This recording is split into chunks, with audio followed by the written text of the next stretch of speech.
Fala galera, hoje aqui no quadro Tática Futebol Clube do Mundo na Bola, nós vamos falar de Marcelo Galhardo, o técnico preferido entre os torcedores do Flamengo para assumir a vaga deixada por Jorge Jesus. Não se esqueça, antes de você saber como o Galhardo monta o time do River Plate, deixe seu like, se inscreva no canal, marque o sininho de notificação e você saberá tudo a respeito de como Galhardo prepara taticamente o seu time depois da vinheta.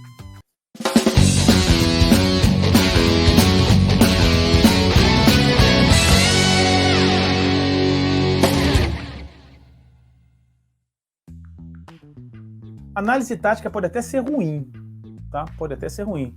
Agora, as vinhetas são ótimas. Aí você tá vendo, né?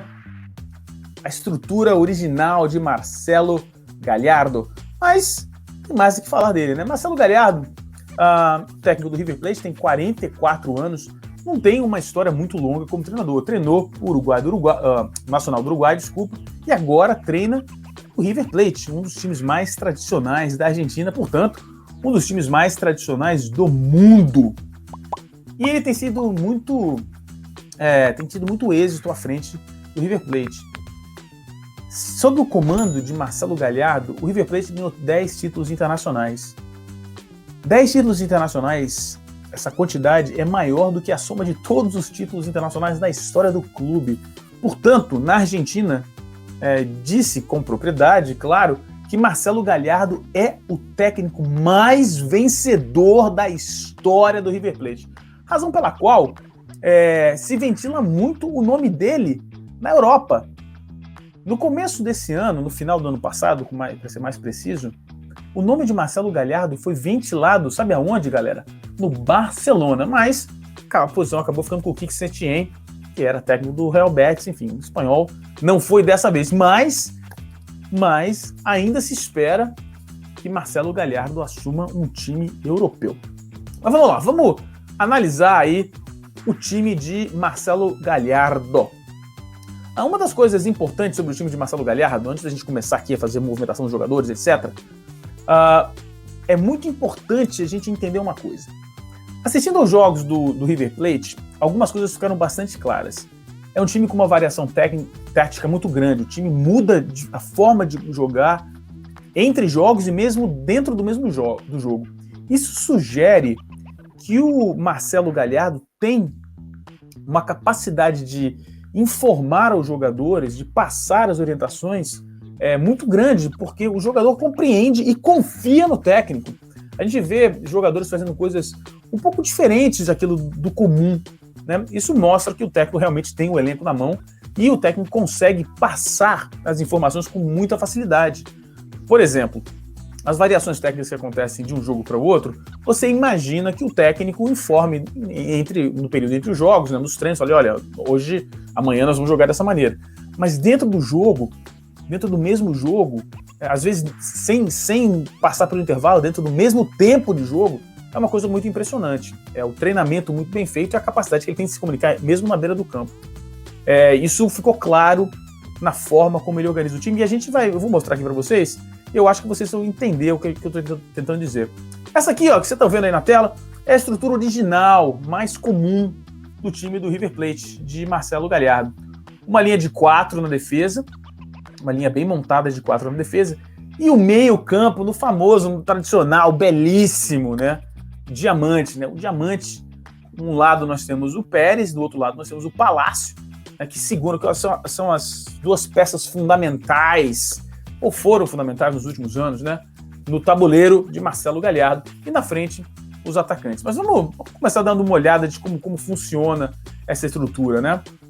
Essa estrutura tem algumas variações. A primeira variação, a variação mais comum, é quando o time não tem a posse de bola, a pressão ofensiva não funciona muito bem, e aí vira um tradicional 4-4-2, bem estruturado, né? Esse diamante, aquele diamante que eu mostrei originalmente, se desmancha, né?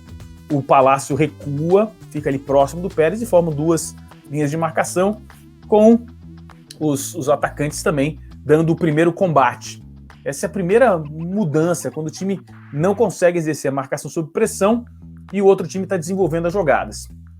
O importante Há algumas variações táticas que eu não coloquei aqui, mas a gente vê também o time do River Plate jogando até com 3 zagueiros.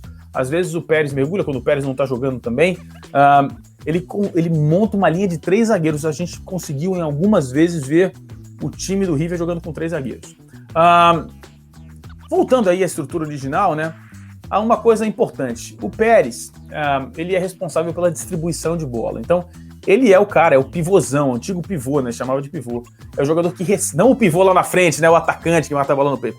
O pivô mais do distribuidor de bola, né? Senão a galera fala, tá falando besteira. O cara velho, né? Então, o cara que é responsável pela distribuição de bola. É aquele cara, é o carimbador, né? O cara que recebe carimbo e passa a bola. Essa é a função básica dele. Enquanto, lá na frente, o Palacios, né? O Palacios é o jogador responsável pela distribuição mais ofensiva, pela parte mais da frente, de receber a bola e fazer a distribuição lá na frente. Então, esses 2 jogadores, um é o cara que começa a jogada e o outro, o Palacios, mas lá na frente, é o jogador da articulação ofensiva, que faz a mesma distribuição, só que lá na frente, né? Continuando aqui a movimentação, uma das coisas que acontecem também, com alguma frequência, é o recuo. Quando, por exemplo, a bola não consegue ser distribuída à frente e não chega ao jogador lá da ponta do diamante, aquele mais avançado, o famoso ponta de lança, lembra do ponta de lança? Pois é, quando a bola não chega nele, ele recua e o time passa a confiar numa distribuição de bola longa. E ele é esse responsável, ele é o jogador da ponta de lança, é o jogador que vai ser responsável pela diagonal mais ofensiva, tentando quebrar a linha de uma maneira mais óbvia, né? Então, essa é uma movimentação característica. Ele recua e ele fica ao lado do jogador da base do diamante, enquanto os jogadores laterais, eles abrem. É o que você está vendo aí na tela, né? Ele recua para fazer esse passe mais avançado com os jogadores das laterais do diamante mais abertos. Vamos continuar aqui olhando como se movimenta o time. Outra jogada característica que é muito divertida, inclusive, é essa bola alongada do lateral. Quando o time está com dificuldade, há uma jogada característica do River Plate, não é muito comum essa jogada. O time se arma para um lançamento em profundidade do lateral para um ponto vazio na frente, onde o atacante vai se movimentar para receber. É o que a gente está vendo aqui.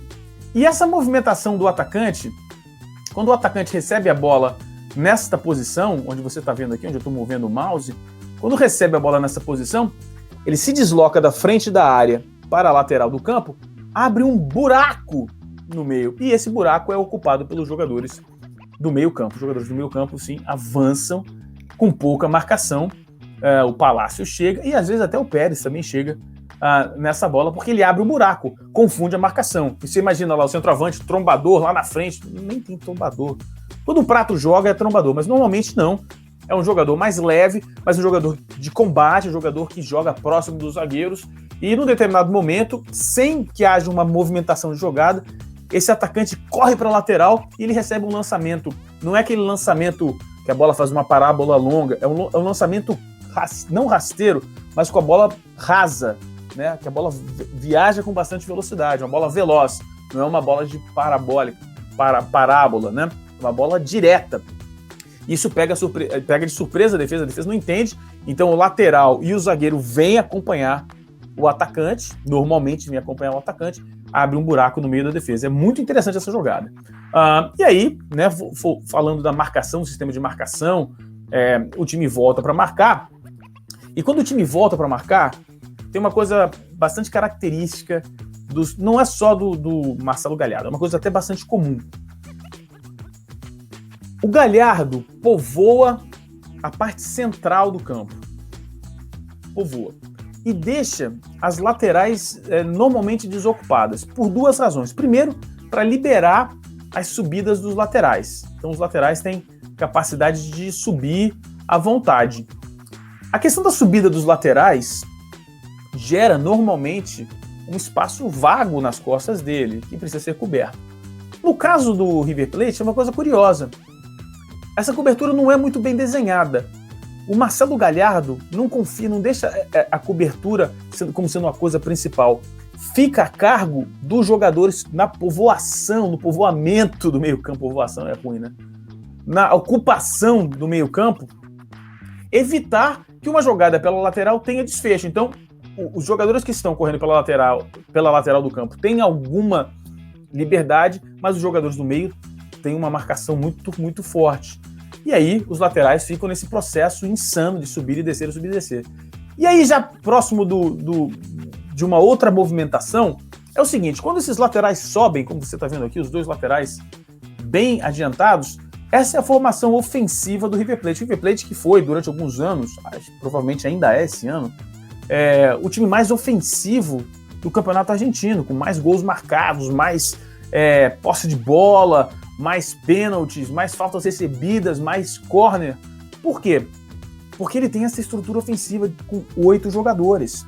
Os laterais sobem para fazer o avanço e eles ficam lá em cima e a marcação passa a ser no campo do adversário. Então o que a gente tem é uma linha ofensiva com os dois laterais fazendo o apoio lá na frente. E aí o time passa a ter 8 atacantes, só com os 2 jogadores na linha de trás, os 2 zagueiros, né? Se você acompanhar a movimentação, essa movimentação acaba variando. Quando o time perde a posse de bola, mas os jogadores estão no campo ofensivo, a estrutura tática do River Plate passa a ser um 2-4-4 dentro do campo do adversário, para forçar uma marcação bem avançada. E esse é o detalhe estrutural do time de Marcelo Gallardo. Essas mudanças todas que eu falei acontecem dentro do mesmo jogo. E tem mais um detalhe que eu gostei de mostrar, porque eu reparei, e é uma coisa interessante. É a movimentação que acontece com o Palacios se movimentando na direção dos jogadores da lateral. Quando o Palácio tem a posse de bola e não consegue fazer um passe diagonal e os passes começam a ficar curtos, ele é o responsável, junto com o Pérez, tanto ele quanto o Pérez, mas normalmente na parte ofensiva mais o Palácio, ele é um jogador que organiza a triangulação, ou seja, ele corre com a bola ou sem a bola na direção dos laterais, do lateral esquerdo, do lateral direito, mais comumente do lateral esquerdo, se aproxima do lateral esquerdo para fazer ele a coordenação da triangulação. Então ele fica nessa movimentação. E toda essa estrutura, toda essa movimentação acontece no mesmo jogo, cara. É realmente espetacular o que faz o time de Marcelo Gallardo. Vamos à opinião. Eu acho ele um grande técnico. Eu acho muito pouco provável que ele queira sair do River Plate para ir ao Flamengo. A gente pode aqui entrar na discussão de quem é maior, o que vai ser melhor para a carreira do Marcelo Gallardo. Mas a questão prática é que o Gallardo não está mais olhando para a América do Sul. O Marcelo Gallardo está olhando para a Europa. E a Europa está olhando para o Marcelo Gallardo. Então, é pouco provável, é muito pouco provável que ele tope o desafio de quebrar o contrato dele no River Plate para ir treinar o Flamengo. Na visão de um argentino, é muito pouco provável que isso seja um passo maior, um passo acima na carreira dele. A percepção dele provavelmente vai ser que ele está mantendo-se na carreira ou mesmo descendo. Não estou entrando no mérito, estou discutindo o que ele imagina. Com relação à adaptação tática do Flamengo para o River Plate, de Marcelo Gallardo, é um trabalho bem complexo. Vai ser um trabalho bem complexo, porque a estrutura tática do Marcelo Gallardo é bem diferente da estrutura tática do Flamengo. Tem muito pouca similaridade. Você pode dizer, na ocupação no campo ofensivo, a ocupação no campo ofensivo, quando não tem a bola na pressão, é parecido. Só isso.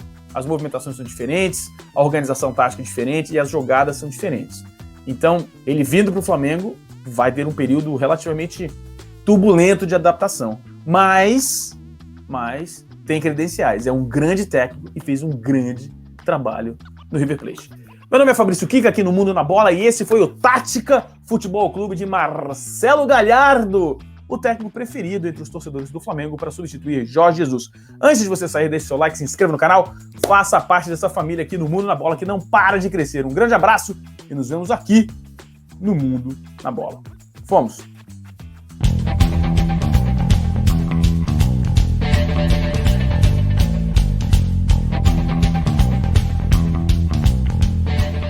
Aí, galera, deixe o seu comentário que a gente responde todos os comentários. Não se esqueça, deixe o seu like, se inscreva no canal e marque o sininho de notificação. é importante que você marque o sininho de notificação para receber tudo o que acontece aqui no Mundo na Bola. Um abraço!